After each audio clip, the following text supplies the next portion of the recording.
እግዚአብሔር ይመስገን ስለሰጠን ጊዜ ትምህርታችንን እንቀጥላለን። ባለፈው ያቆምነው ስለ ክርስቶስ ምልጃ እንነጋገራለን በሚል ነው። ስለ ምልጃው መግቢያ ሐሳቦችን አንስተናል። ስለዚህ ከዛሬ ጀምሮ ደግሞ ነጥቦቹን በዝርዝር እናያለን። አንድ 5 ሐሳቦች ነው ያሉት። አንደኛው ሰፋ ስለሚል ዛሬ እናየውና እግዚአብሔር ቢፈቅድና ብንኖር በሚቀጥለው ትምህርታችን የቀሩትን 4 ሐሳቦች እናያለን። የዕብራውያን መጽሐፍ ላይ ነው ቤዝ እያደረግን ያለነው። ምክንያቱም ስለ ክርስቶስ ምልጃ ከሚናገሩ ክፍሎች አንዱ ያለው ዕብራውያን 7:25 ውስጥ ነው እና 7:25 ከ23 እስከ 25 ባለው ክፍል ውስጥ ስናነበው በተለይ በአዲሱ መደበኛ ትርጉም ስለ እነርሱ እየማለደ ሁል ጊዜ በሕይወት ስለሚኖር በእርሱ በኩል ወደ እግዚአብሔር የሚመጡትን ፈጽሞ ሊያድናቸው ይችላል ነው የሚለው። ፈጽሞ ሊያድናቸው ይችላል ነው የሚለው። ስለዚህ ምልጃ ከድነት ጋር የተያያዘ ነው ማለት ነው። ስለ እነርሱ እየማለደ ሁልጊዜ በሕይወት ስለሚኖር በእርሱ በኩል ወደ እግዚአብሔር የሚመጡትን ፈጽሞ ሊያድናቸው ይችላል። የሚያድነው እሱ ነው። የሚማለደው እሱ ስለሚኖር ነው ሊያድነን የሚችለው። እየማለደ በሕይወት ስለሚኖር ነው ወደ እርሱ የሚመጡትን ፈጽሞ ሊያድናቸው ይችላል ይላል። አብዛኛውን ጊዜ የመጽሐፍ ቅዱስ ክፍሎችም ወንጌላውያን ክርስቲያኖችም ዛሬ ማለዳ ሲናገር እንደነበረው መዳንን ከክርስቶስ የመስቀል ሞት ጋር በጥብቅ አቆራኝተውታል። እውነት ነው። የመጽሐፍ ቅዱስ ክፍሎች እንደሱ ይናገራሉ። ክርስቶስ ኢየሱስ መጽሐፍ እንደሚል ስለ ኃጢአታችን ሞተ ነው የሚለው። በዚህ ክፍል ውስጥ ስናይ ግን ድነት ከምን ጋር ተቆራኝቷል? ከምልጃው ጋር ስለ እነርሱም እየማለደ ሁል ጊዜ በሕይወት ስለሚኖር በእርሱ በኩል ወደ እግዚአብሔር የሚመጡትን ፈጽሞ ሊያድናቸው ይችላል። እንዴት ነው ሊያድናቸው የሚችለው? እየማለደ በሕይወት ስለሚኖር። ስለዚህ ድነት የተያያዘው ከክርስቶስ ምልጃ ጋር ነው። እውነት ነው። ክርስቶስ ስለ ኃጢአታችን ሞቷል። አንደኛ ቆሮንቶስ ምዕራፍ 15 ቁጥር 3 ላይ ሐዋርያው ጳውሎስ እንደሱ ነው የሚለው። መጽሐፍ እንደሚል ክርስቶስ ስለ ኃጢአታችን ሞተ ነው የሚለው። ክርስቶስ ስለ ኃጢአታችን ሞተ። ስለዚህ የኃጢአት ይቅርታ የሚገኘው በክርስቶስ ኢየሱስ ሞት ነው። ስለዚህ ያለ መስቀሉ ማንም አይድንም። ያለ ክርስቶስ ኢየሱስ የመስቀል ሞት ማንም አይድንም። ነገር ግን ያለ ትንሣኤውም ማንም አይድንም። ክርስቶስ ከሞት ካልተነሳማ እንግዲያስ እምነታችን ከንቱ ናት፣ ከነ ኃጢአታችን እንሆናለን ወይም እንቀራለን ብሎ ነው ሐዋርያው ጳውሎስ የሚናገረው። አንደኛ ቆሮንቶስ ምዕራፍ 15 አንደኛ ቆሮንቶስ እሱን ይነግረናል። ቁጥር 17 እንደዚህ ይላል፣ ክርስቶስ ካልተነሳ እምነታችሁ ከንቱ ናት፣ እስካሁን ድረስ በኃጢአታችሁ አላችሁ። ክርስቶስ ካልተነሳ እምነታችሁ ምንድን ነው? ከንቱ ነው። እስካሁን ድረስ በምን አላችሁ? ከነ ኃጢአታችሁ አላችሁ ነው የሚለው። እውነት ነው። የኃጢአት ይቅርታ የተገኘው በክርስቶስ ሞት ነው። ግን ክርስቶስ ሳይነሳ እዛው ደግሞ ቢቀር ኖሮ እኛም ከነ ኃጢአታችን እንቀር ነበረ። ስለዚህ እምነታችን ራሱ ምን ነው? ከንቱ ነው። ከሞት ባይነሳ ኖሮ ምንድን ነበር የምናምነው? ስለዚህ መዳናችን ከሞቱ ጋር ብቻ ሳይሆን ከምኑ ጋር ይገናኛል ማለት ነው? ከትንሣኤው ጋርም ይገናኛል። የተነሳው እኛን ለማጽደቅም ጭምር ነው። ይሄን ደግሞ ሮሜ ምዕራፍ 4 እና ምዕራፍ 5 ላይ እናያለን። ሮሜ ምዕራፍ 4 ቁጥር 25 ላይ ስለ በደላችን አልፎ የተሰጠውን ስለምናችን ስለ በደላችን እኛን ስለ ማጽደቅም የተነሳውን። ስለዚህ የጸደቅነው በክርስቶስ ምንድን ነው ማለት ነው? ትንሣኤ ነው። እኛን ስለ ማጽደቅም የተነሳውን ጌታችንን ኢየሱስን ከሙታን ባስነሳው ለምናምን ለኛ ይቆጠርልን ዘንድ አለው። ስለዚህ እኛን ሳጽደቅ ሆኗል፣ ተነስቷል። ትንሣኤው ከመጽደቃችን ጋር ይገናኛል። ምዕራፍ 5 ቁጥር 10 ጣቶች ሳለን ከእግዚአብሔር ጋር በልጁ ሞት ከታረቅን ይልቁንም ከታረቅን በኋላ በሕይወቱ እንድናለን ነው የሚለው። ከታረቀን በኋላ በሕይወቱ ምን እናረጋለን? እንድናለን ነው የሚለን። ስለዚህ ሁሉን ነገር መስቀሉ ላይ አናደርግም። መስቀሉ እጅግ አስፈላጊ የሆነውን ያህል ትንሣኤውም አስፈላጊ ነው። በሕይወቱ እንድናለን ስለሚል ሕይወቱም አስፈላጊ ነው። ሞቱ አስፈላጊ ነው ለመዳን፣ ትንሣኤው አስፈላጊ ነው ለመዳን። ከዛ ደግሞ ምን አስፈላጊ ነው? የኢየሱስ ክርስቶስ እርገትም አስፈላጊ ነው። ሞቱ ጋር ስመጣ ሞቱ ብቻ አይደለም። ቅድም እንዳነበብነው በማለዳው ፕሮግራማችን ላይ ሮሜ ምዕራፍ 10 ላይ ኢየሱስ ክርስቶስ መምጣቱ ነው ለመዳን የሚያስፈልገው። ወደ ሰማይ ለምን ትሄዳለህ? ክርስቶስ ኢየሱስን ለማውረድ ነው። ወርዷል እኮ ነው። መውረዱ አስፈላጊ ነው። ዮሐንስ ወንጌል ሲጨርስ ምዕራፍ 20 ላይ የሚነግረን ምን ብሎ ነው? ኢየሱስ ክርስቶስ የእግዚአብሔር ልጅ እንደሆነ አምናችሁ ሕይወት እንዲሆንላችሁ ነው የተጻፈው ወንጌሉ ይላል። ስለዚህ ለመዳን በዮሐንስ ወንጌል መሰረት ኢየሱስ ክርስቶስ ማን መሆኑን ማመን ነው? የእግዚአብሔር ልጅ መሆኑን ማመን ነው። ስለዚህ አምላክ ሰው መሆኑ፣ ኢየሱስ የእግዚአብሔር ልጅ መሆኑ ለመዳን አስፈላጊ ናቸው። በሱ ላይ ደግሞ ሞቱ አስፈላጊ ነው። በሱ ላይ ትንሣኤው አስፈላጊ ነው። በሱ ላይ ደግሞ ምን አስፈላጊ ነው? እርገቱ አስፈላጊ ነው። ምክንያቱም የጌታ ኢየሱስ ክርስቶስ እርገት ከሰማይ የወረደው ጌታ ተመልሶ ወደ ሰማይ የወጣበት ብቻ ሳይሆን የመንፈስ ቅዱስ ስጦታን ለቤተ ክርስቲያን ያፈሰሰበት ነው። መዝሙር 110 ቁጥር 1 እሱን ይነግረናል። የሐዋርያት ሥራ ምዕራፍ 2 ቁጥር 33 እስከ 34 እሱን ይነግረናል። ኤፌሶን ምዕራፍ 1 ቁጥር 20 እሱን ይነግረናል። ወደ ላይ ወጣ፣ ምርኮን ማረከ። ወደ ላይ ሲያርግ ከዛ ስጦታን ለቤተ ክርስቲያን ምን አደረገ? ሰጠ። ስለዚህ መሄዱ ለቤተ ክርስቲያን ስጦታ የሰጠበት መንፈስ ቅዱስን እንደምታዩት ከአብ ተቀብሎ ለኛ አፈሰሰው እንደሚል ሐዋርያው ጴጥሮስ ሐዋርያ ሥራ ምዕራፍ 2 ላይ። ስለዚህ ማረጉ ራሱ የመንፈስ ቅዱስ ስጦታን ለቤተ ክርስቲያን የሰጠበት፣ አገልጋዮችን ለቤተ ክርስቲያን የሰጠበት፣ ዛሬም ቤተ ክርስቲያንን ኢኩዊፕ የሚያደርግበት ነገር የተገኘው በዛው ስለሆነ ለመዳናችን ዋጋ አለው። ስለዚህ ድነታችንን ከኢየሱስ ክርስቶስ ሞትና ትንሣኤ ጋር ብቻ ማያያዝ እርገቱን ዋጋ ማሳጣት ነው። ወደ እግዚአብሔር ማረጉን፣ ወደ አብ ማረጉን ሐዋርያት ሥራ ምዕራፍ 5 ቁጥር 31 ይህን እግዚአብሔር ለእስራኤል ንስሐን የኃጢአትንም ስርየት ይሰጥ ዘንድ ራስም መድኃኒትም አድርጎ በቀኙ ከፍ ከፍ አደረገው። ስለዚህ አሁን ይህን ክርስቶስን እናንተ በእንጨት ላይ ሰቅላችሁ የገደላችሁት ክርስቶስን እግዚአብሔር ምን አደረገው? ለእስራኤል ንስሐን የኃጢአትንም ስርየት ይሰጥ ዘንድ ራስም መድኃኒትም አድርጎ በቀኙ ከፍ ከፍ አደረገው። ስለዚህ በአብ ቀኝ የተቀመጠው ለምንድን ነው? ለእስራኤል ንስሐንና የኃጢአትን ስርየት ይሰጥ ዘንድ ነው። ስለዚህ ክርስቶስ ኢየሱስ አድርጎ በአብ ቀኝ መቀመጡ ለኃጢአት ስርየትና ለንስሐ ምንድን ነው ማለት ነው? አስፈላጊ ነው። ስለዚህ ድነትን መስቀልና ትንሣኤ ላይ ብቻ ካረግነው በአብ ቀኝ መቀመጡን ዋጋ ቢስ ነው የምናደርገው። በአብ ቀኝ መቀመጡ ግን ምን ለመስጠት ነው? ንስሐንና የኃጢአትን ስርየት ለመስጠት ነው ይለናል። ግን ደግሞ ማድረጉ ብቻ አይደለም። ቅድም 7:25ን ስናነብ ምንድን ነው የሚለው? ስለ እነርሱ ሊያማልድ ዘወትር በሕይወት ይኖራልና በእርሱ በኩል ወደ እግዚአብሔር የሚመጡትን ፈጽሞ ሊያድናቸው ይችላል ሲል ማማለዱም ፈጽሞ ለመዳናችን ዋጋ አለው ማለት ነው። እርገቱና ምልጃው ብቻ አይደለም፣ ደግሞ ዳግም ምጽአቱም ለመዳናችን ዋጋ አለው። ዕብራውያን 9:28 በአዲሱ መደበኛ ትርጉም እንደዚህ ይላል። ክርስቶስ የብዙ ሰዎችን ኃጢአት ለመሸከም እንዲሁ አንድ ጊዜ መስዋዕት ሆኗል፣ ሁለተኛ ጊዜም ይገለጣል። ይህም ለሚጠባበቁት ድነትን ለማምጣት ነው። መጀመሪያ የሞተው የሰዎችን ኃጢአት ተሸክሞ ነው። ግን አሁን ዳግመኛ ይመጣል። ለማ? ለሚጠባበቁት። ምን ይዞ ነው የሚመጣው?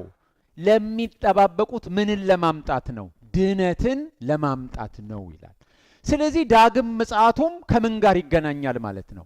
ከመዳን ጋር ይገናኛል ማለት ነው። በተለይ የሰውነታችንን ቤዛ መቀበልን ፊልጵስዩስ ምዕራፍ 3 ከቁጥር 20 እስከ 1 ስናነበው ይሄንኑ ሐሳብ ያጠነክርልናል። ፊልጵስዩስ 3 20 እና 21ን ከዚያም እኛ ሀገራችን በሰማይ ነውና እኛ አገራችን በሰማይ ነውና ከዚያም ደግሞ የሚመጣ መድኃኒትን እርሱንም ጌታን ኢየሱስ ክርስቶስን እንጠባበቃለን። እርሱም ሁሉን እንኳ ለራሱ ሊያስገዛ እንደሚችልበት አሰራር ክቡር ሥጋውን እንዲመስል የተዋረደውን ሥጋችንን ይለውጣል። ይሄ የተዋረደው ሥጋችን የእርሱን ክቡር ሥጋ እንዲመስል የሚለወጠው መቼ ነው? ከሰማይ እሱ ሲመጣ ነው። ስለዚህ ዳግም ሲመጣ ድነታችንን በሙላት እንቀበላለን ማለት ነው። ድነታችንን በሙላት እንቀበላለን። ሮሜ 8:23-24 እንደሚነግረን በተስፋ ድነናልና ነው የሚለው። የዳነው በምንድን ነው? በተስፋ ነው። በተስፋ ድነናል ማለት ተስፋ ማለት ገና አልጨበጥነውም ማለት ነው። ገና አላገኘነውም። የሚያየውን ያገኘውን የወረሰውን ነገር ማንም ተስፋ አያደርግም። ተስፋ የምናደርገው ገና በሙላት ያላገኘነውን ነገር፣ ጫፉን አግኝተን ከሆነ ሙሉን ለማግኘት፣ ቀምሰነው ከሆነ ሙሉ በሙሉ ለመመገብ በሙላት ለማግኘት እንጠብቃለን። ስለዚህ ጌታ ተመልሶ የማይመጣ ቢሆን ኖሮ ድነታችንን አንቀበልም ማለት ነው። ምክንያቱም ዳግም ሲመጣ ለሚጠባበቁት ድነትን ይዞላቸው ይመጣል ነው የሚለው። ካልመጣ ድነትን አናገኝም ማለት ነው። በዛው ቢቀር ኖሮ ድነትን አናገኝም። ሰውነታችን ክቡር ሥጋውን የሚመስል ሆኖ አይለወጥም። ተስፋ እንዳረግን በተስፋ ብቻ እንቀር ነበር። የክርስቶስ ዳግም ምጽአት ግን ተስፋ ብቻ እንዳንቀር አድርጎናል። ስለዚህ ድነት ከምልጃ ጋር መቆራኘቱን የምናየው በዚህ አግባብ ነው። አሁንም አስምሬበት መናገር የምፈልገው ድነትን ማገናኘት ያለብን ከጠቅላላው የክርስቶስ ሕይወት the whole Christ event ጋር ነው። ለመዳን አምላክ ሰው መሆኑ አስፈላጊ ነው። ለመዳን በምድር ላይ ጽድቅን መፈጸሙ፣ እግዚአብሔርን መታዘዙ፣ ኃጢአትን መጥላቱ፣ ጽድቅን መውደዱ አስፈላጊ ነው። ለመዳን በመስቀል ላይ መሞቱ አስፈላጊ ነው። ለመዳን ከሞት መነሳቱ አስፈላጊ ነው። ለመዳን ወደ እግዚአብሔር አብ አርጎ በአብ ቀኝ መቀመጡና ዛሬም የሚማልድ መሆኑ አስፈላጊ ነው። ለመዳን ዳግመኛ መምጣቱ አስፈላጊ ነው። ስለዚህ መዳናችን ከነዚህ ኢቨንቶች አንዱ ቦታ ብቻ አይደለም ያለው፣ ጠቅላላው ነገር ላይ ነው ያለው። ስለዚህ በምን ዳናችሁ ቢባል በክርስቶስ መስቀል ከማለት ይልቅ ዶክትሪናሊ ትክክል የሚሆነው ሆል ሜሴጅ የሚሆነው የዳነው በምንድን ነው? በክርስቶስ ነው። በማን ነው የዳነው? በክርስቶስ። መሞቱ ብቻ አይደለም ያዳነው። ሰው ባይሆን ኖሮ አይሞትም ነበረ። ሰው ባይሆን ኖሮ አለመሞት ብቻ ሳይሆን እኛንም መወከል አይችልም ነበረ። ስለዚህ ሰው ከመሆኑ ጀምሮ ዳግም እስከሚመጣበት ድረስ ያለው ሆል ክራይስት ኤቨንት ለመዳናችን አስፈላጊ ነው። ምልጃ ከመዳን ጋር ይያያዛል ስንል ይሄንን ታሳቢ ያደረገ ነው። አምላክ ሰው መሆኑ ቢጎድል ድነታችን ፍጹም አይሆንም። የመስቀል ሞቱ ቢጎድል ድነታችን ዋጋ የለውም። ትንሣኤ ባይኖር ድነታችን ዋጋ የለውም። አድርጎ በአብ ቀኝ ባይቀመጥ ኖሮ ድነታችን ዋጋ የለውም። ዳግመኛ የማይመጣ ቢሆን ኖሮ ደግሞ ድነታችን ዋጋ የለውም። በተስፋ ብቻ ነበር የምንቀረው። ስለዚህ ምልጃውን በዚህ ታሳቢ ማድረግ አለብን። የመስቀል ስራውን ከምልጃው መነጠል አያስፈልግም። በመስቀል የተፈጸመውን ስርየት ያላካተተ ምልጃ የለም። ምልጃውን ያላካተተም የመስቀል ሞት ሙሉ አይደለም። መስቀሉ በኃጢአት ላይ ድል አስገኝቶልናል። ነገር ግን ይህንን ድል የምናገኘው ክርስቶስ በአብ ቀኝ ሆኖ ከመማለዱ የተነሳ ነው።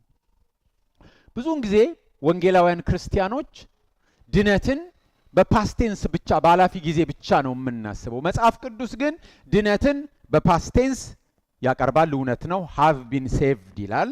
ለምሳሌ በጸጋ ድናችኋል፣ ኤፌሶን ምዕራፍ 2 ቁጥር 5።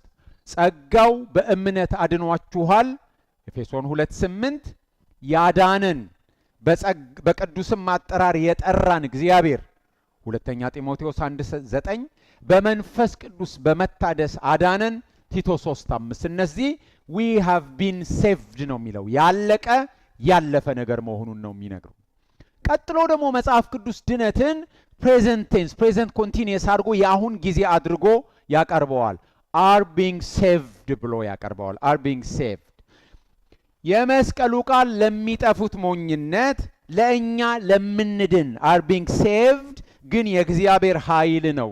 አንደኛ ቆሮንቶስ 1:18 የሰበኩላችሁን ደግሞም የተቀበላችሁትን በእርሱም የቆማችሁበትን በእርሱም ደግሞ የምትድኑበትን ቢንግ ሴቭድ ወንጌል አሳስባችኋለሁ።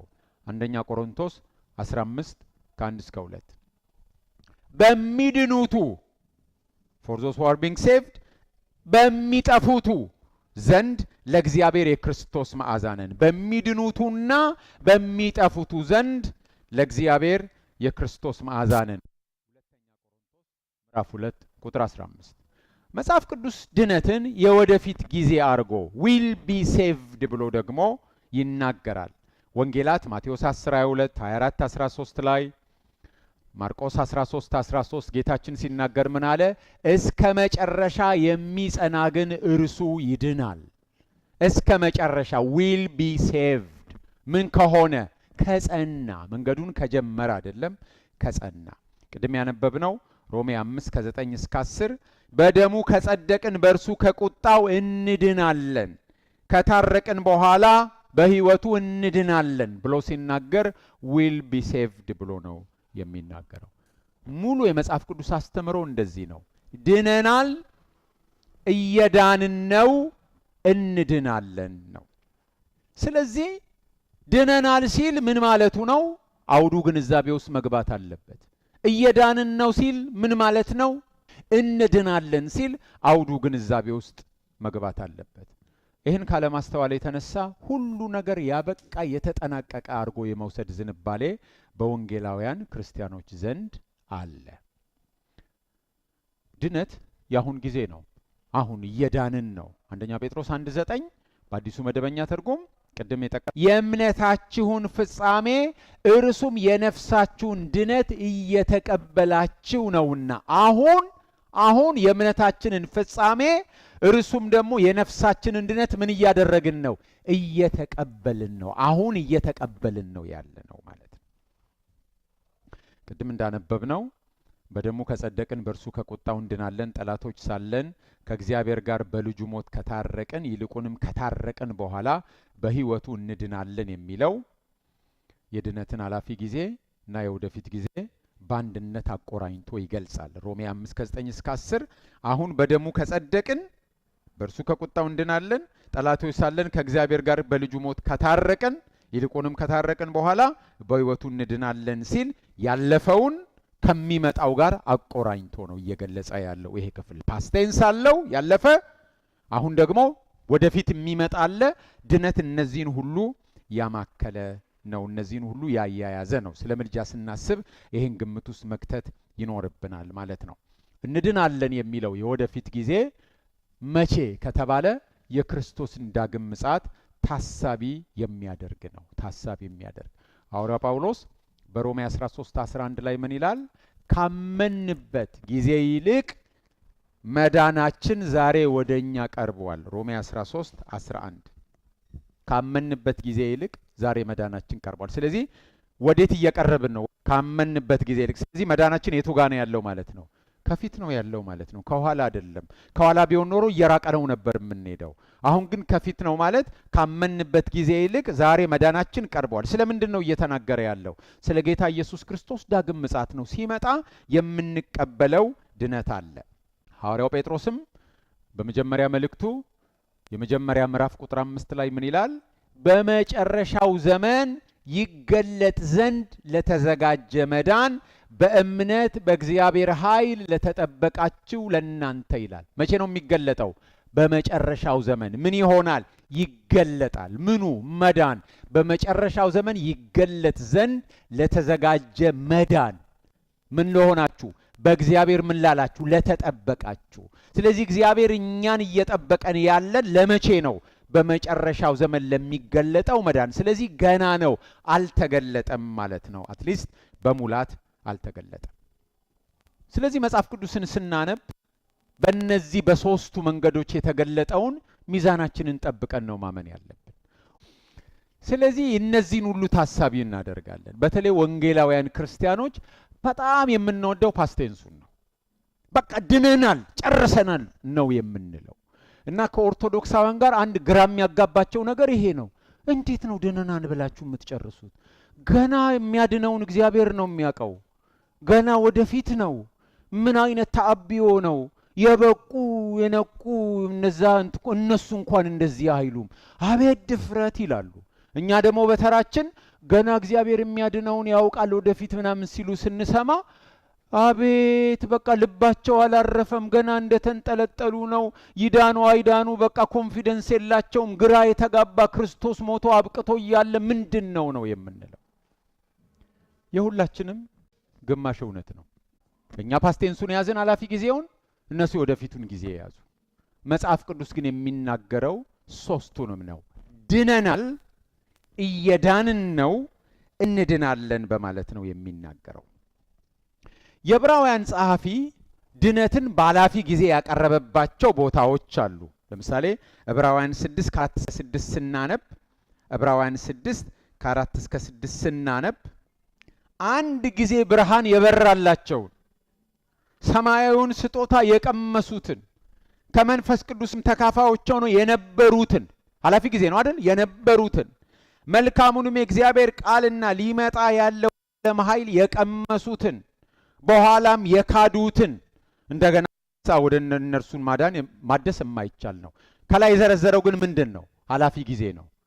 የቀመሱ የበራላቸው የመንፈስ ቅዱስ ተካፋዮች የነበሩ መልካሙን የእግዚአብሔር ቃልና ሊመጣ ያለውን የዓለም ኃይል ምን ያደረጉ? የቀመሱ። ቴስት አድርገዋል፣ ቀምሰዋል። ስለዚህ በኃላፊ ጊዜ የዕብራውያን ጸሐፊ ያቀርብልናል። ሌሎቹን ደግሞ ምዕራፍ 12 ቁጥር 22 ላይ ምን ይላቸዋል? 12:22 ላይ ወደ ጽዮን ተራራና ወደ ሕያው እግዚአብሔር ከተማ ወደ ሰማያዊቱ ኢየሩሳሌም ደርሳችኋል። ትደርሳላችሁ አይደለም፣ ምን አድርጋችኋል? ደርሳችኋል። ከ23 እስከ 24 ስናነብ ደግሞ ዝርዝር መረጃውን ያቀርብላቸዋል። ይሄ ምን ማለት ነው ካልን ክርስቶስ ያስገኘልን ወደ ሰማይቱ ኢየሩሳሌም መቅረብ እንችላለን። አሁን ግን አንገባባትም። እንችላለን፣ አሁን ግን አንገባባትም። ስለዚህ ድህነት በኃላፊ ጊዜ ሲቀርብ ምን ማለት ነው ከተባለ ምንድን ነው ከተባለ የመጀመሪያው ዋናው ጉዳይ ምንድን ነው? ክርስቶስ ኢየሱስ በመስቀል ላይ ሞቶ የኃጢአት ዕዳችንን ከፍሎ ሰይጣንን አሸንፎ በመስቀል ሞቱ በሞቱ ከእግዚአብሔር ጋር ከታረቀን እንደሚል ሮሜ መጽሐፍ ከእግዚአብሔር ጋር አስታርቆናል። ስለዚህ ይሄ ክርስቶስ ወደፊት መጥቶ አይሞትልንም፣ አይመጣም ለመሞት ዳግመኛ ለመዋረድ አይመጣም፣ ከእግዚአብሔር ጋር ሊያስታርቀን አይመጣም፣ በሞቱ ታርቀናልና። ስለዚህ ይሄ ያለቀ ነው፣ የተፈጸመ ነው። ክርስቶስ መጥቶ በምድር ላይ የሚሰራው ሳይከፍል የቀረው ዋጋ የለም፣ አልቋል። ስለዚህ ምን አድርገናል? ድነናል። በምን? በተስፋ። በሌላ መልኩ ደግሞ መጽሐፍ ቅዱስ ድነትን ወደፊት የሚፈጸም አድርጎ ነው የሚያቀርበው። ሉቃስ 21:28 ምን ይለናል? ሉቃስ 21:28 ጌታ ዳግም ሊመጣ ምልክቶችን ስታዩ፣ መጨረሻው ዘመን ላይ ምልክቶችን ስታዩ ሉቃስ 21:28 ምን ይላል? መዳናችሁ ስለተቃረበ ቀጥ ብላችሁ ቁሙ፣ ራሳችሁን ወደ ላይ ቀና አድርጉ። ምን ስታዩ? የጌታን መምጣት ምልክቶች ስታዩ ቀና ብላችሁ ተመልከቱ። ለምን? መዳናችሁ ስለተቃረበ ማለት ነው። የዕብራውያን ጸሐፊ 9:28 ላይ 9:28 ዕብራውያን በአዲሱ መደበኛ ትርጉም ክርስቶስ የብዙ ሰዎችን ኃጢአት ለመሸከም እንዲሁ አንድ ጊዜ መስዋዕት ሆኗል፣ ሁለተኛ ጊዜም ይገለጣል። ይህም ለሚጠባበቁት ምንን ለማምጣት? ድህነትን ለማምጣት እንጂ ኃጢአትን ለመሸከም አይደለም። ምንን ለማምጣት ነው? ድነትን። ስለዚህ እነዚህ የምናያቸው ዕብራውያን ጸሐፊም እንደሚነግረን ጌታችንን በሉቃስ ላይ እንደነገረን ሐዋርያ ጳውሎስን በሮሜ 13 ላይ እንደነገረን ፊልጵስዩስ ምዕራፍ 3 ላይ እንደነገረን ድነት ያለው ከፊት ነው። ድነትን ለማምጣት ነው። ከትላንት ይልቅ ዛሬ መዳናችን ቀርቧል። በተስፋ ድነናል። እሱ ሲመጣ የሰውነታችን ቤዛነት እንቀበላለን። ይመጣል፣ ድነትን እናገኛለን ብለን ነው የምንጠብቀው። ድነታችንን በሙላት አልተቀበልንምና መዳን ወደፊት የሚወረስ ነው። የዕብራውያን ጸሐፊ ግልጽ በሆነ ሁኔታ ነው የሚነግረን። ለምሳሌ እስቲ ዕብራውያን ምዕራፍ 1 ቁጥር 14 ሁሉ መዳንን ይወርሱ ዘንድ ስላላቸው ለማገዝ የሚላኩ የሚያገለግሉ መናፍስት አይደሉምን? ስለ መላእክት ነው የሚናገረው። ምዕራፍ 3 ቁጥር 14 የመጀመሪያው እምነታችንን እስከ መጨረሻው አጽንተን ብንጠብቅ የክርስቶስ ተካፋዮች ሆነናል። የመጀመሪያ እምነታችንን ምን ብናደርግ? እስከ መጨረሻው አጽንተን ብንጠብቅ። ምዕራፍ 6 ከ11 እስከ 12 ምዕራፍ 7 ቁጥር 25ን ብናነብ ወደፊት ነው። የዳነው በተስፋ ነው። ሮሜ 8 ከ23 እስከ 24 የሚነግረን በተስፋ ማለት ገና በእጃችን ያልገባና የምንጠባበቀው ነገር መኖሩን ያመለክታል። ድነናል የሚለው ነገር የተፈጸመ ነገር መኖሩን ያሳየናል። በተስፋ የሚለው ነገር ደግሞ ገና ያልጨበጥነው ነገር መኖሩን ያሳየናል። የተቀበልነው ነገር አለ፣ የቀመስነው ነገር አለ፣ የተካፈልነው ነገር አለ። ገና በሙሉ ያልተመገብነው ገና በሙሉ ያልጨበጥነው ነገር አለ። ወደፊት እንድናለን ማለት ዛሬ ጨርሶ አልዳንም ማለት አይደለም። ድነትን ቀምሰናል፣ ድነትን በርቶልን አይተናል፣ ተቀብለናል። ግን በሙላት አይደለም፣ የቀረን ነገር አለ። የተቀበልነው ነገር አለ፣ የቀረን ነገር አለ። በተቀበልነውና በቀረን ነገር መካከል ጋፕ አለ። ያንን ነው የሚነግረን። ስለዚህ ድነት በዚህ ዓለም ቢጀምርም ትፍጽምቱ ኮንሱሜት የሚደረገው መቼ ነው? ጌታ ሲመጣ ነው፣ በሚመጣው ዓለም ነው። ስለዚህ በሆነና በሚሆን መካከል ውጥረት ውስጥ ነው የምንኖረው። የእግዚአብሔር መንግስት በመካከላችሁ ናት። ደግሞ የእግዚአብሔር መንግስት ትመጣለች። መንግስት ትምጣ ብለን የምንጸልየው መንግስቱ ስላልመጣች ነው። የእግዚአብሔር መንግስት የት ናት? በመካከላችሁ ናት። መጥምቁ ዮሐንስም ሲሰብክ፣ ጌታ ኢየሱስም ሲሰብክ የእግዚአብሔር መንግስት ቀርባለችና ንስሐ ግቡ አለ። ቀርባለች። ከዛ ጌታ ኢየሱስ የእግዚአብሔር መንግስት በመካከላችሁ ናት አለ። ግን ደግሞ መልሳችሁ ስትጸልዩ ምን በሉ? ፈቃድ በሰማይ እንደሆነች እንዲሁ በምድር ትሁን፣ መንግስት ትምጣ። ምክንያቱም አሁን መንግስቱ በሙላት አልመጣችም። ስለዚህ የእግዚአብሔር ፈቃድ በሰማይ እንደሆነ በምድር እየሆነ አይደለም። ጦርነት አለ፣ ኢንጀስቲስ አለ፣ ረሃብ አለ፣ ጥማት አለ፣ ብዙ አይነት ምስቅልቅል ሰላም ማጣት አለ። ፈቃዱ በሰማይ እንደዚህ አይደለም ያለችው። በሰማይ ሰላም ነው ያለው። ወደፊት በሰማይ እንደሆነ በምድር ይሆናል። ደግሞ የእግዚአብሔር መንግስትን ቀምሰነዋል። በመካከላችን አለ። መንፈስ ቅዱስን ስንቀበል በውስጣችን አለ። እኛ ባለንበት ይዘነው የምንሄደው ሰላም አለ። ለሰው የምናስተዋውቀው ሰላም አለ። ግን ደግሞ ሰላምን በሙላት አላገኘንም።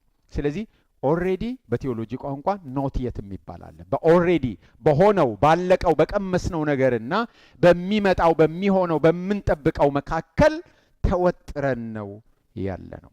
የመጨረሻውን መጀመሪያ አግኝተን የመጨረሻውን መጨረሻ እየጠበቅን ነው ማለት ነው። የመጨረሻውን መጀመሪያ አልፈን የመጨረሻውን መጨረሻ እየጠበቅን ነው። ስለዚህ ከቀመስነው ሆኖም በምልአት ካላገኘነው ነገር የተነሳ እንቃትታለን። ሮሜ 8 ላይ እኛም የእግዚአብሔር ልጅነትን ለማግኘት ምን እናደርጋለን? እንቃትታለን። ለምን እንቃትታለን? የቀመስነው ነገር አለ። አሪፍ ነው፣ ይጣፍጣል፣ ሰላም አለው፣ እረፍት አለው። ቀምሰነዋል። ሊመጣ ያለውን ኃይል ቀምሰነዋል። ግን ቀምሰን እንዳንረካ በሙላት አላገኘነውም። ስለዚህ በቀመስነው ነገር ልባችን ተነሳስቶ ሙሉ በሙሉ ለማግኘት ምን እናደርጋለን? በቀመስነውና በምልአት ልናገኘው በምንፈልገው ነገር መካከል ተወጥረን የምንቃትት ነን። እንናፍቃለን ጌታችን ዳግም መጥቶ እንዲያወርሰን ማለት ነው። ይሄ የመጨረሻ ዘመን፣ በመጨረሻው ዘመን የሚገለጠው ድነት በቴዎሎጂ ቋንቋ ኤስካቶሎጂካል ሳልቬሽን ሁሉንም ነገር ያድሳል፣ ፍጥረትን ያድሳል። ሮሜ 8ን ስንመለከት ከዚህ በፊት አይተነዋል። እናንብበው ደግመን። ሮሜ ምዕራፍ 8 ከቁጥር 19 የፍጥረት ናፍቆት፣ የጠቅላላው ፍጥረት ናፍቆት የእግዚአብሔር ልጆች መገለጥ ይጠባበቃልና። ፍጥረት ለከንቱነት ተገዝቷል፣ በተስፋ ስላስገዛው ነው እንጂ በፈቃዱ አይደለም።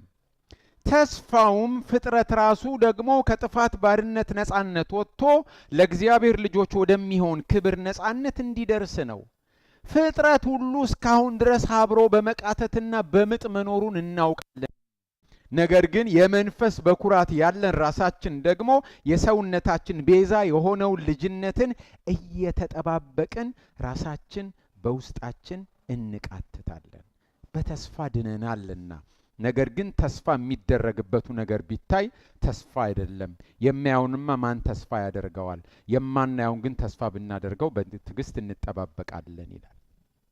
ስለዚህ እኛም የእግዚአብሔር ልጅነታችንን በሙላት ለማግኘት እየተጠባበቅን እንቃትታለን።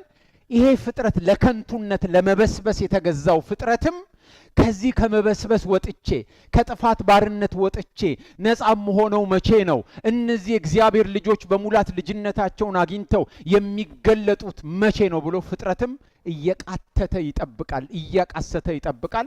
እኛም እንጠብቃለን። ለምንድን ነው የምንጠብቀው ከተባለ ምን ብሎ ነው የነገረን? የመንፈስ በኩራት ያለን እኛ ራሳችን ደግሞ የሰውነታችን ቤዛ የሆነው ልጅነት፣ ሰውነታችን ማለት ፊዚካል ቦዲያችን የሱን ቤዛነት። ለምን? ይሄ የሚራብ ነው አሁንም፣ ይሄ የሚታመም ነው አሁንም፣ ይሄ የሚሞት ነው አሁንም። ድነናል ስንል እኮ ከሞትም ድነናል። ታዲያ ለምንድን ነው የምንሞተው? ከመታመም ድነናል። ለምንድን ነው የምንታመመው? ምክንያቱም በኩራቱን ነው የቀመስ ነው። በኩራት ማለት ሰብል ላይ ለምሳሌ የፍራፍሬ አትክልቶች መጀመሪያ ቀድመው ብቅ የሚሉ ከወራታቸው አስቀድሞ ብቅ የሚሉ ፍሬዎች አሉ። እሱ በኩራት ይባላል። ከዛ ደግሞ ሙሉ ያፈራል። ስለዚህ የመጀመሪያውን ከቀመስን ጣፋጭ ከሆነ በወቅታቸው የሚያፈሩት ፍሬዎች ጣፋጮች ናቸው። ቀምሰነዋል። ፍሬው አሪፍ ነው፣ ይጣፍጣል። ግን በሙላት ገና በኩራቱን ነው የቀመስነው፣ የመጀመሪያውን ነው እንጂ ስላላገኘን እንናፍቃለን። እሱን ነው የሚነግረን።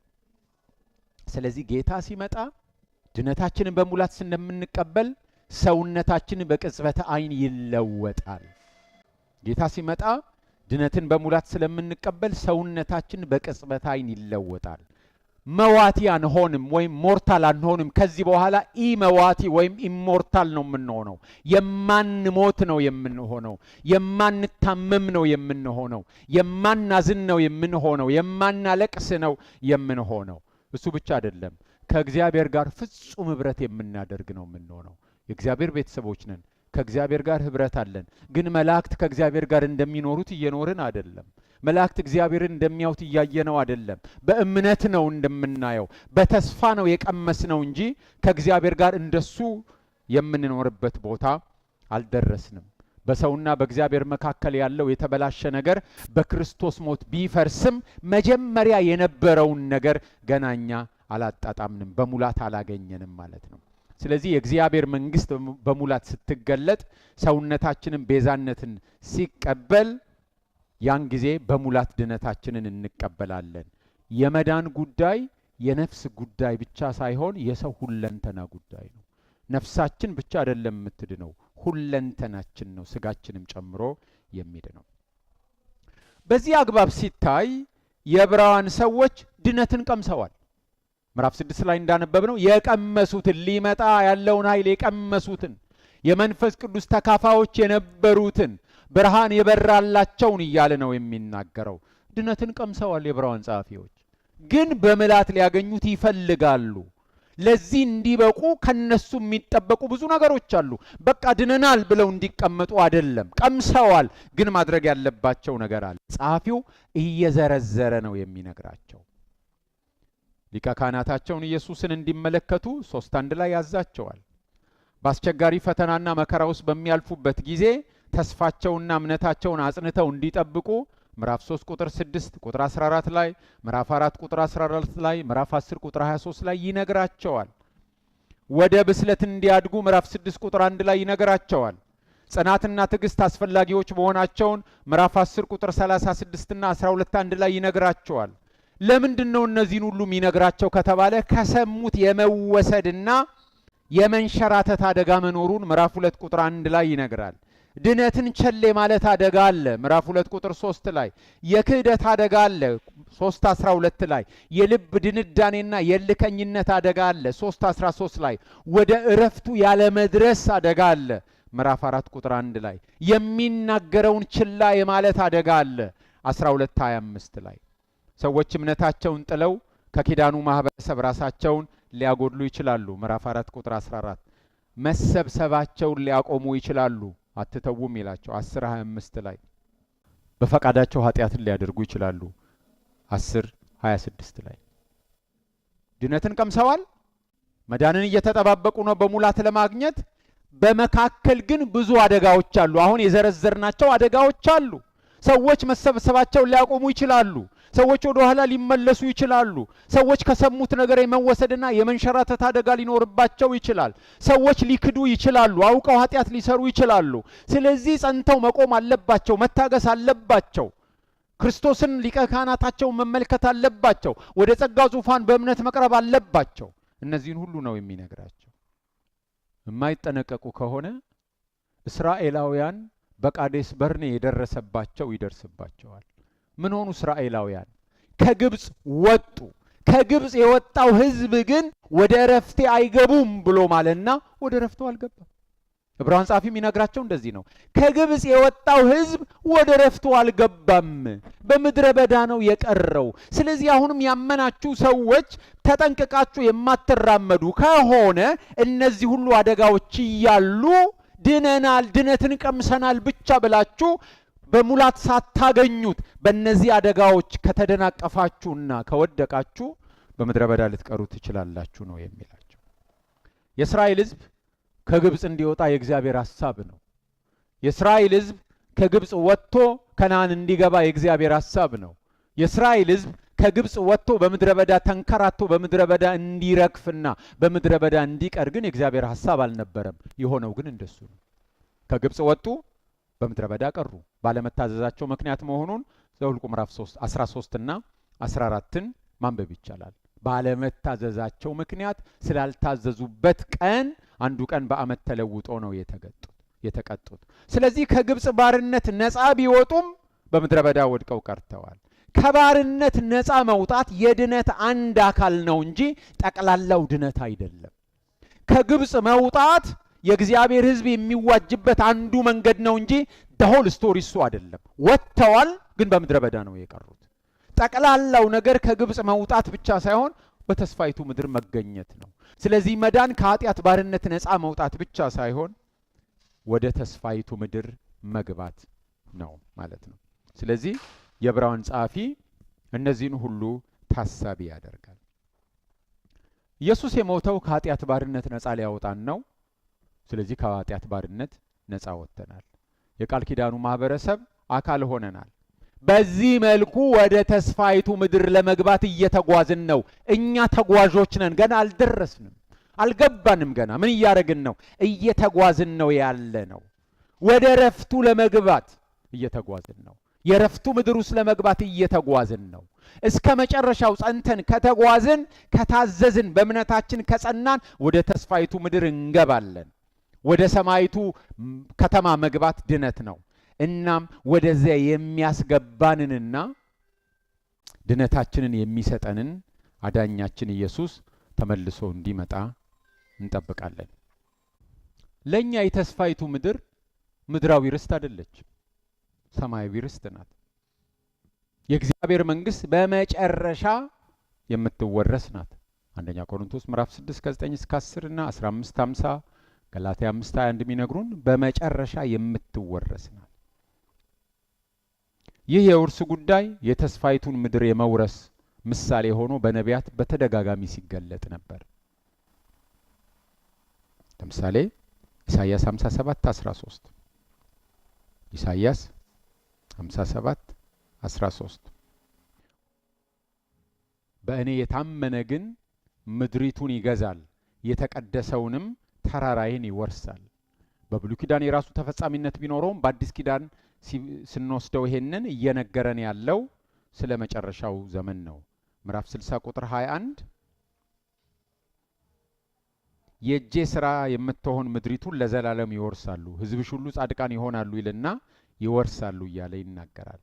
61:7ን 65:9ን ኢሳይያስ ስናይ ይሄ መውረስ ምድራዊ መውረስ ተምሳሌት ሆኖ የምንወርሰውን ሰማያዊ መንግስት ነው የሚነግረን። ጌታ ኢየሱስ ሲመጣ የእግዚአብሔር መንግስት ትገለጣለች።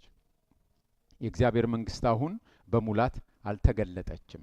ስለዚህ በሙላት የምትገለጽበትን ጊዜ እንጠብቃለን። ለዚህ ነው ሁለተኛ ጢሞቴዎስ 4:1 ምን ይላል? በእግዚአብሔር ፊት በሕያዋንና በሙታን ሊፈርድ ባለው በጌታ በኢየሱስ ክርስቶስ ፊት በመገለጡና በመንግስቱም እመክርሃለሁ ይላል። ጌታ ሲገለጥ መንግስቱም እንደምትገለጥ ታሳቢ የሚያደርግ ነው። እርሱ ሲመጣ ወደ ረፍታችን እንገባለን። መከራ መቀበላችን ያቆማል።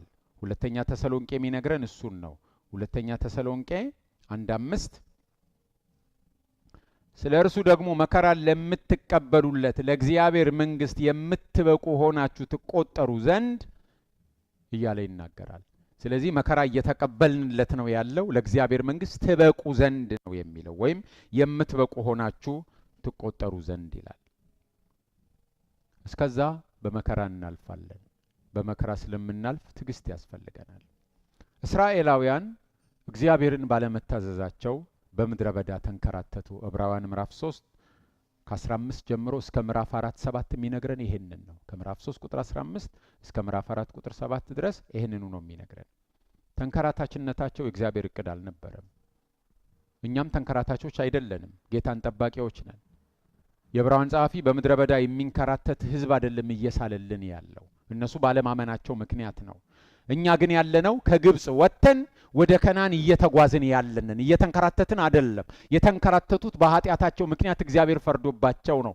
እኛ ግን ወጥተናል፣ አልገባንም። ምን እያረግን ነን? ተጓዦች ነን እኛ። አብርሃም ልጆቹን ይዞ ዕብራውያን 11 እንደሚነግረን ያችን ከተማ ይጠብቅ እንደነበረ፣ እግዚአብሔር የሰራትንና የፈጠራትን ከተማ ይጠብቅ እንደነበር እኛም ጠባቂዎች ነን። ርስታችን እሷ ናት።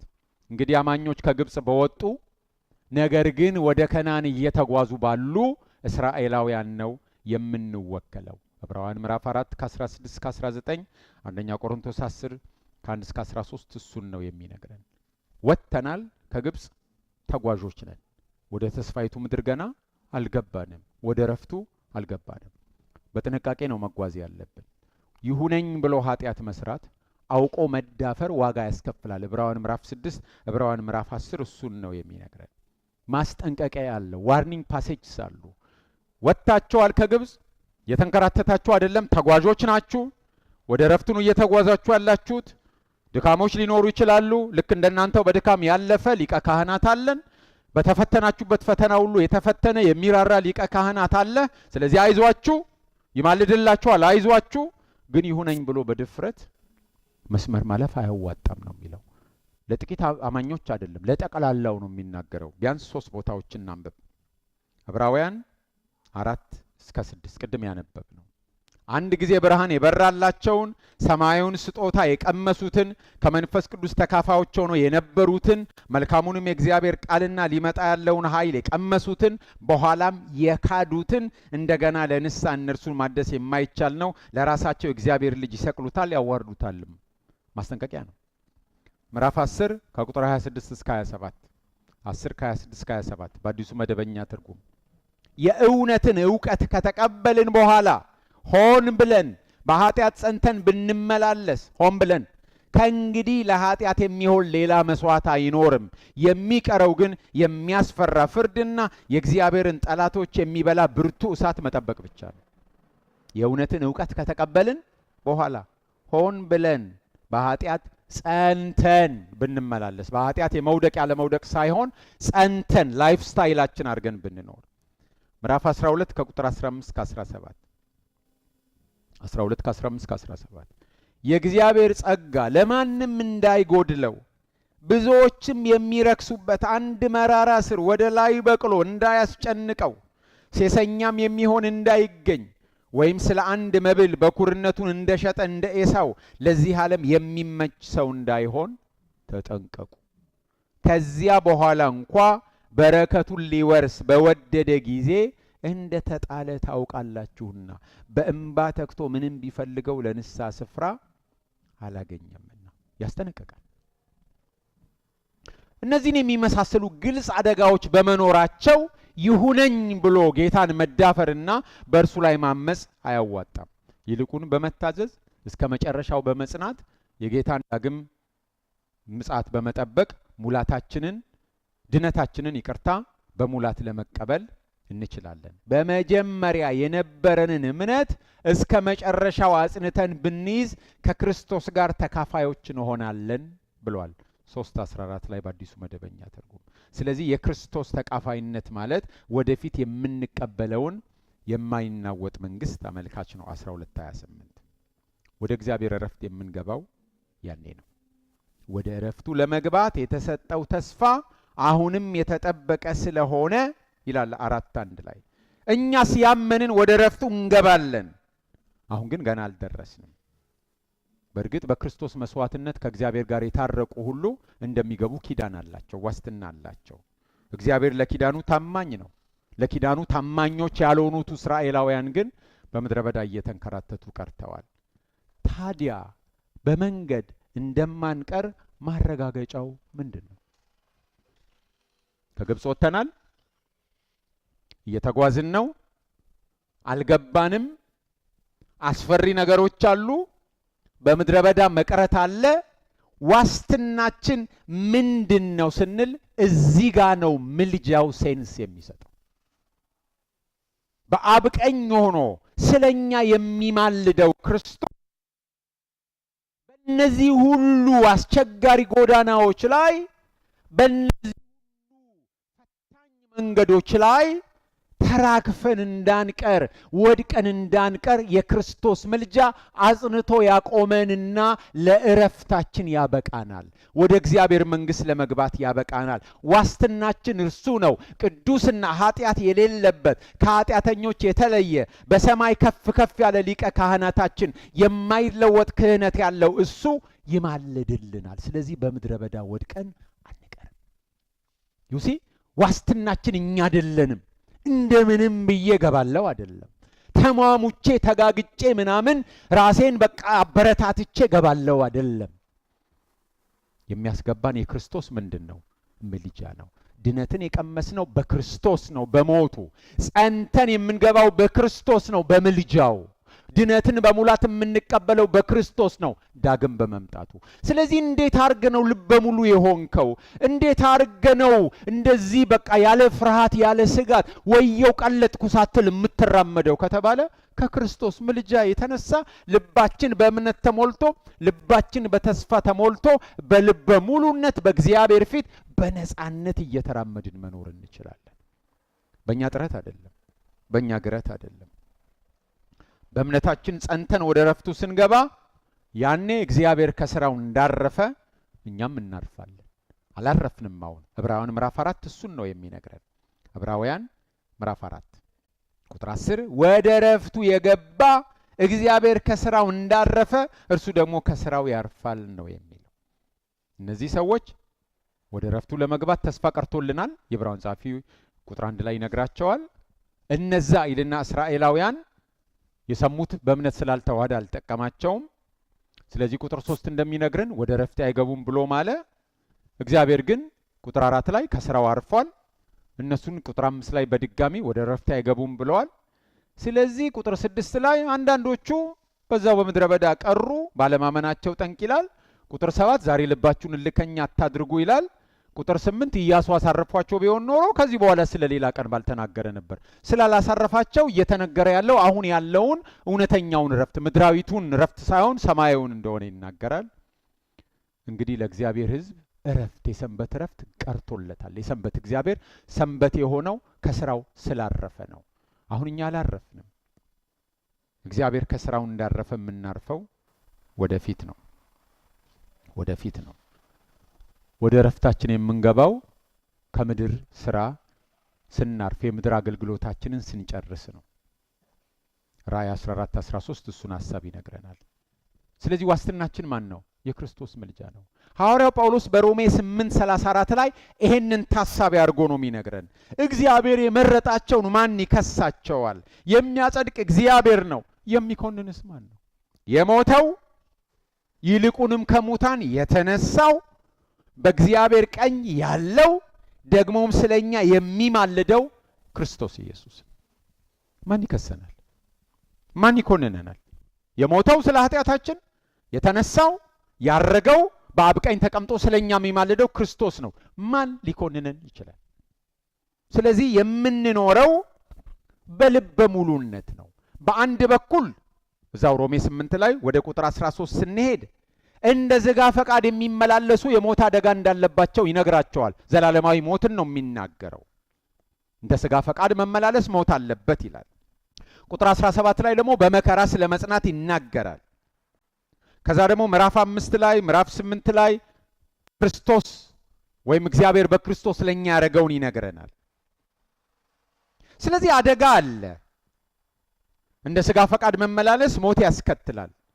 ስለዚህ ወየው እንዳልሞት እያልን ደግሞ አንኖርም። በእኛና በእግዚአብሔር መካከል ያለው ግንኙነት ጸንቶ የሚጠበቀው በአብ ቀኝ በተቀመጠው በክርስቶስ ምልጃ ነው። እሱም እስከ ፍርድ ቀን ድረስ እስከ ዳግም ምጽአቱ ቀን እስከ መጨረሻው ይጠብቀናል። በፍርድ ቀን ከኩነኔ ይጠብቀናል። በፍርድ ቀን ከእግዚአብሔር ቁጣ ያድነናል። ዛሬም እስከ መጨረሻው ቀን ጸንተን እንድንኖር የሚያደርገን ክርስቶስ ነው። የሞተልን ጌታ ታማኝ ነው። አንዴ ሞቶልን ጨርሻለሁ ብሎ አይደለም የሄደው፣ ስለኛ ዛሬም እየማለደ ነው። የእምነታችን ፈጻሚም እሱ ነው። ዕብራውያን ምዕራፍ 12 ቁጥር 1 እንደሚነግረን እኛን ወደ ቅድስና ወደ ፍጽምና ማምጣት ሁሉ በዚህ ውስጥ የሚካተቱ ናቸው። አሁን በደሙ ከጸደቅን ከቁጣው እንድናለን።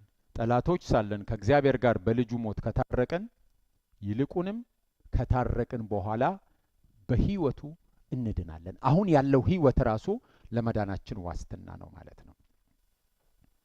ስለዚህ ከኃጢአት ባርነት ነፃ ያወጣን አዲሱን ኪዳን መርቆ የከፈተው ክርስቶስ ትላንት በክርስቶስ ሞት በትንሣኤውና በእርገቱ ይህን ዋስትና ሰጥቶናል። አሁን ባለው ምልጃና በዳግም ምጽአቱ ደግሞ ድነትን በሙላት እንድናገኝ ያደርገናል። ምልጃው ጸንተን እንድንቆም ያደርገናል። ዳግም ምጽአቱ ደግሞ ድነታችንን በሙላት እንድንቀበል ያደርገናል። ስለዚህ ዋስትናችን እሱ ነው። የጠራን ያጸደቀን አምላክ ለወሰነልን የመጨረሻ ክብር እንድንደርስ የሊቀ ካህናታችን የክርስቶስ ኢየሱስ ምልጃ አጽንቶ ያቆመናል። ስለዚህ በክርስቶስ ኢየሱስ የመስቀል ሥራ ከእግዚአብሔር ጋር ከታረቅን በኋላ በፍርሃትና በሰቀቀን አንኖርም። መዳናችንን የምናስጠብቀው እኛ አይደለንም። ስለዚህ የአቅማችን ማነስ፣ አቅመቢስነታችን፣ ሽብር፣ ስጋት ሊነዛብን አይገባም። የሚያጸናን ሊቀ ካህናታችን ኢየሱስ ዘላለማዊ ዋስትናችን ነው።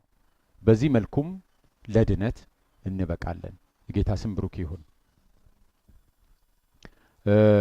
ለዛሬ ይበቃናል። ረጅም ነው። የሚቀጥለው ትምህርታችን ላይ 4 አጠር ያሉ ሀሳቦችን እናያለን እና ምልጃን በዛ እንጨርሳለን። ሰዓታችን አልቋል። ቢሆንም ጥያቄ አሁን መጠየቅ ትችላለሽ።